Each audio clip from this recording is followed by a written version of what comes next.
My friends have been mocking me because before I get intimate with a girl, I always ask for consent in a text message and save it. I do it because I am a black man in a predominantly white area where news spreads quickly, and a lot of the girls I interact with are white. I understand the social dynamics and how women, especially white women, hold significant power over black men.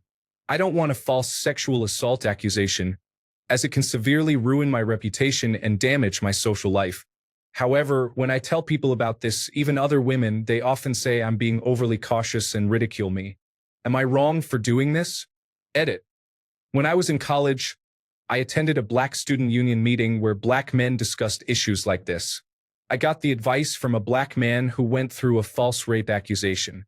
He suggested doing this because often women can be vague about consent. Having it in writing guarantees that she consciously gave approval, as it makes her think carefully before sending the text. Story 1. It sounds like you are trying to do the right thing, and I respect that. However, it reminds me of a story my wife told me that I will never forget. A long time ago, she was very drunk leaving a nightclub. A man approached her and manipulated her Uber to take them to his house. She implies that he asked to see her phone and changed the Uber address. Then he jumped into the Uber with her, and she started to realize it was going someplace unfamiliar. Upon arriving, she kept saying she had to go home, and the man put his arm around her and guided her into his house. She felt manipulated and powerless. She eventually regained consciousness to find him on top of her.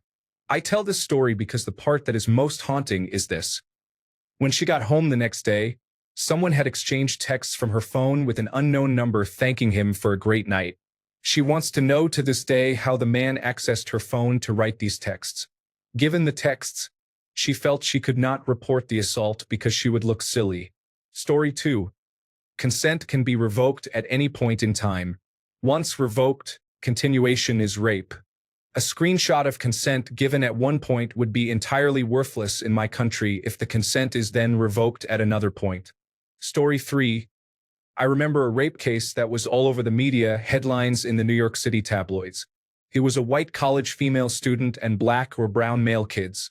The media had already crucified them, and they were in big trouble, similar to the Central Park 5 case. The saving grace was one of the guys worried about ramifications had the foresight to have the woman give consent and that she agreed to have sex with these 3 guys, that she was willing and wanting on camera. She had a good time, no judging here, it was college and there is nothing wrong with sex. Turns out her boyfriend had been looking for her and checked all over. I think he saw the brown guys leaving her room, and when he found her it was obvious that she just had sex, a lot of sex. Rather than telling her boyfriend that she needed a break, needed to see other guys, she said she had been raped. The guys were already tried and convicted in the media. The video footage saved their lives. Story 4. It's not corny, it's weird. You know that screenshot means nothing, right? She could send a message outlining what she wants you to do to her, then immediately change her mind, and all that matters is she said no. The screenshot is worthless. Story 5. Why are you having sex with people you don't trust and look so poorly on? A text message saying they are willing to have sex is not consent for sex later. Consent can be withdrawn at any time. Story 6. Whatever you're doing and whether or not it's corny aside, I'd just like to point out that from a legal standpoint, what you're doing offers you no protection whatsoever. Consent can be withdrawn at any time before or during the act. In fact, it might even look worse that you're making them consent in written form before starting, because this could indicate that you don't plan to stop if they change their mind halfway through, thinking that you'll be protected by having that text message as proof. I fully understand that this isn't your intention, just pointing out that this is how it could look. Just some food for thought. Story 7. I don't think your method is going to hold up. You have no proof she sent the text even if it's from her phone. Even if she did it in person next to you, it's your word against hers that you didn't do it yourself or she didn't send that under duress. Plus, the fact that she might consent in the first minute but not the last 20 means you'd have to get texts every 60 seconds for it to matter. You're better off making a video recording if you're worried. Seriously, don't just record the act but everything leading up to and following the act. You'll have to cover a lot more bases than that too. You're going to have to show her passing a breathalyzer test, show that she's not high out of her mind, that the rest of the house isn't filled with big scary men with guns, etc. There's no proving anything to anyone. At some point, you have to take the leap. I get it, it's scary out here. But that just means casual sex might not be for you. Hold out for a woman you can trust the same way there are women holding out for men. Story 8. Well, I had a friend who recently had someone he tried to kiss while on a holiday with her more than a decade ago publish an online statement against him, saying she was sexually assaulted by him because of his kiss. He was mad. It's best to ask for consent and then follow up later to confirm some form of it so it doesn't come back to bite you. Story 9. It is weird and would not even hold up. Consent can be coerced, and so can a text message. The fact that you even do that would raise suspicion in a lot of people, frankly. All it does is prove you do not understand consent, which can be revoked at any time. Story 10. I don't think race has anything to do with it. Certain types of women are the issue. That said, it's very smart in today's environment in the West, and every man should protect himself as much as possible. Story 11. Consent should always be very clear and enthusiastic. There's nothing wrong with asking for it, and there's so much that's right about it. When you ask for consent, you're giving the other person the opportunity to express what they want and what is possible. Even a no is still a good answer because you have found a clear line that shouldn't be crossed. You're not being corny. You're being caring and supportive. Don't let anyone convince you otherwise. I have a friend who ended up in a situation similar to the person you mentioned. That is a terrifying situation to be in, and it could have been avoided if he had asked for consent more clearly instead of assuming and trying to read the situation without crystal clear communication. Story 12.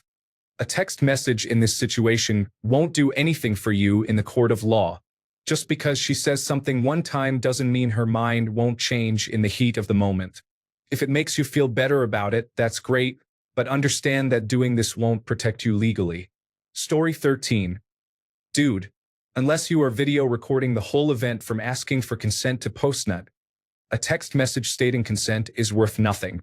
She can remove consent at any time. The bigger question is, what are you doing and who are you doing it with that makes you so paranoid? Story 14.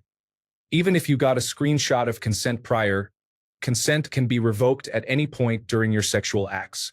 So having clear communication during the act and immediately stopping if someone seems unsure or hesitant will guarantee the comfort of whoever you are intimate with. Story 15. Honestly, having a screenshot of a girl providing consent may work against you in the context of a rape allegation. It could indicate that you have issues getting consent in normal circumstances. It is more an indictment than a shield. Consent via text is not compelling evidence if you face a rape allegation, as other comments have established. Story 16. Woman weighing in here. It's weird that I'm not seeing anyone say that doing this could potentially harm you more. Like, imagine the scenario you worry about actually happened. Could it not look more suspicious if an accusation came forward and you're like, oh, but I always get consent over text message prior to physical interactions? It's a bit weird to me.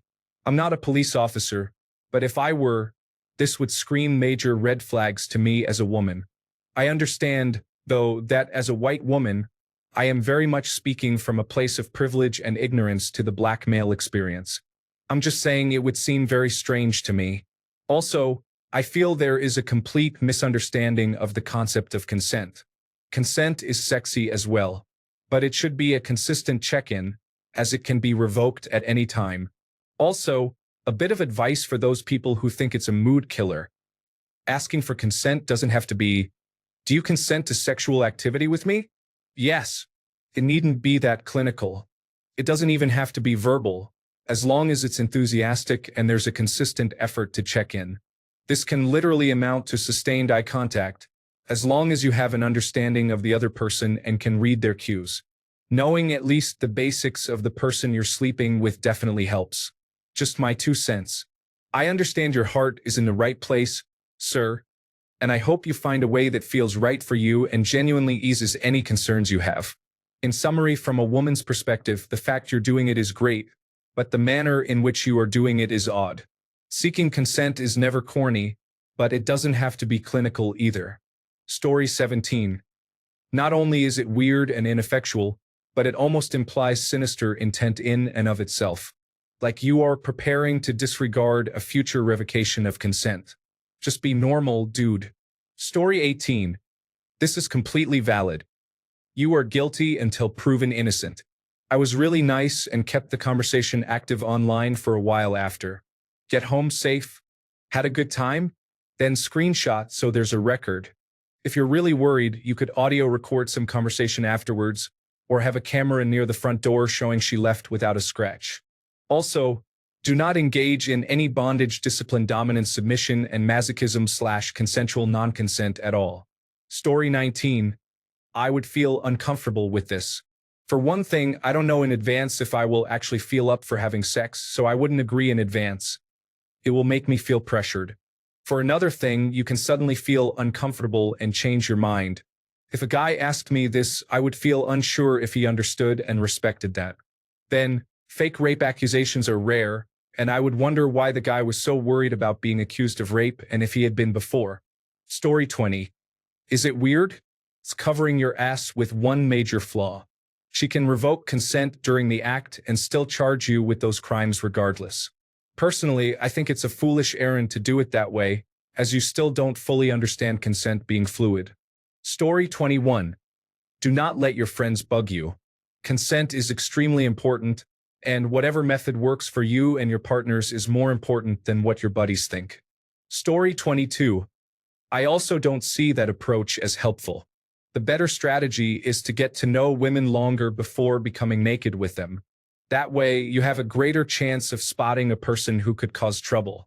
Also, if a woman has an issue that could cause her to freak out right before, during, or right after, such as a recent breakup or flashbacks from a prior traumatic experience, you can be prepared. While what I say will slow you down and could lose you some opportunities, in the end, you'll likely have better experiences, a stronger connection, and less stress. Story 23. I never asked for consent primarily because I waited until we were a couple before doing anything. It doesn't matter what color you are if you do this. The women I have been with prefer that you watch them to see if they consent or not. Story 24. I would not even call it corny. It is kind of weird and a definite mood killer. I'm surprised you even get sex afterward by asking like that. I get why you do it, but if you feel like you need to do this with these women, you probably should not be doing it with these women. Story 25. It's not a bad idea, but you do realize consent can be rescinded. So even if you have a screenshot of her giving consent and a photo of her holding up a copy of today's newspaper, she is entitled to change her mind, and prior consent goes out the window. Story 26. I understand the social dynamics and how women hold a lot of power, especially white women over black men, and I don't want a sexual assault accusation. I think you need to resolve this misguided line of thinking. You should never feel as though someone holds a lot of power over you, especially because of their race. If you think there's an increased risk of sexual assault accusations in dealing with white women, then why deal with them? There are plenty of beautiful non-white women to choose from. I sense there's something deeper going on here, and I would encourage you to look inward and sort that out. Perhaps take a break from dating or hooking up and work on your self-confidence, self-worth, value, and dignity as a black man. Story 27. I think, regardless of your skin pigmentation or hers, you're being smart in doing this. Look at how many people, when they reach fame and fortune in their 40s and 50s, have had people come out of the woodwork and say, "He touched me when I was 23 in college." Then you have all this back and forth. Women wait decades to strike. Some cases are genuine, and many are coerced by politicians, law enforcement, and others to just accuse certain individuals in an attempt to smear them publicly. Keep on doing it, corny or not. It might save your freedom or life one day. Story 28.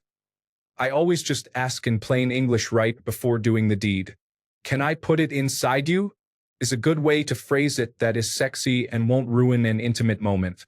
Story 29. So if they decide they don't want to have sex with you anymore, in the middle of having sex with you, do they have to send a withdrawal of consent through text first?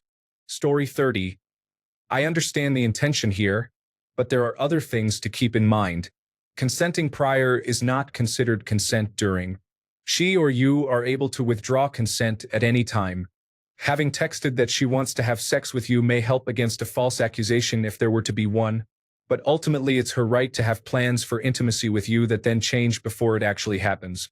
Also, these screenshots should not be shared with anyone. They should be for preventative measures as you describe only.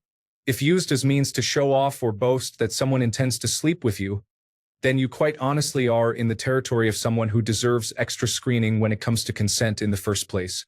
Please be safe and keep your partners safe. Edited to add. Realized after posting which sub this was posted in. My apologies. For the record, I do think the screenshots of consent is a smart precaution. I just mean to be mindful to not abuse or misuse said precaution. Story 31. Not a bad idea, but it's probably better to send a "Did you have fun last night?" text the morning after. If she replies with a positive response, then it would be hard for her to insinuate later that it was non-consensual. Like other people have mentioned, consent can be taken away. But it would be hard for me to argue that I didn't want something if I told you that I enjoyed it after the fact. Story 32. Maybe, but I think that any woman who considered it a deal breaker would be someone you want to avoid anyway. It would be weird if you were in a relationship or something and did it every time, but for new partners or one-night stands, I think it's a reasonable precaution. It is unfortunate that it's necessary, but I know enough history to know what can happen if a white woman accuses a black man of rape. False rape accusations are rare, but the one example I can think of off the top of my head was used to trigger the Tulsa massacre. Better to be cautious and safe than smooth and regret it. I believe that you are being genuine, but for others reading the comments, having a text showing consent doesn't mean that she can't change her mind. Consent is only valid if both parties have the option to say no and stop things at any time for any reason. A text can show that you had consent to start having sex, but it does not mean you have her consent no matter what. Don't be unfair and try to use it against her if she changes her mind. If she says no and you keep going, then it is rape no matter what the text said. Again, original poster, I don't believe that is your intention. I do think you're just trying to find a way to protect yourself from false accusations. But you can never know how anyone else on the internet is going to interpret things.